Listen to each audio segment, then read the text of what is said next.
আগে ভিডিওটা দেখো।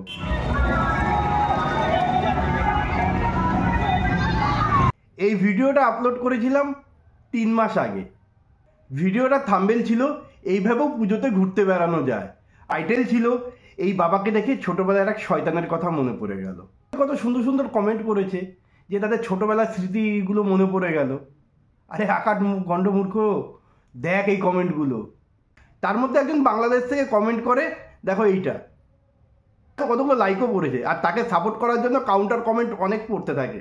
ফকিরের বাচ্চারা থাকে, এটা কী ধরনের কথা, কি শিক্ষা পেয়েছিস? আমিও তাকে কাউন্টার কমেন্ট করি। এর মধ্যে আবার বাংলাদেশ থেকে আবার ধর্ম টেনে নিয়ে আসে। আরে ভাই গন্ডমূর্খরা, এই ভিডিওতে কি ধর্ম সম্বন্ধে কিছু বলা হয়েছে? এই ভিডিওতে একটা গরিব বাবার কথা তুলে ধরা হয়েছে। আগে ভিডিওর থাম্বনেল টাইটেল ভালো করে পড়, তারপরে তো কমেন্টগুলো কর। তোদের সব কিছুতেই চাই ধর্ম। আরে তোর ধর্ম তোর কাছে শ্রেষ্ঠ, আমার ধর্ম আমার কাছে শ্রেষ্ঠ। তোর ধর্ম নিয়ে তুই শান্তিতে থাক, আমার ধর্ম নিয়ে আমি শান্তিতে আছি। তাই এই ভিডিওর মাঝখানে ধর্ম টেনে আনছিস কেন রে ভাই? কি এরকমই গন্ডমূর্খই থাকবে সারা জীবন? তা সবাই আবার সমান নয়। কিছু কিছু বাংলাদেশিরা তাকে তুলোধনা করেছে এই কমেন্টের জন্য, ওদেরকে অসংখ্য ধন্যবাদ। তোমরাই বলো যে আমি ভুল করেছি না ঠিক করেছি, তা তোমাদের কমেন্টের আশায় থাকবো।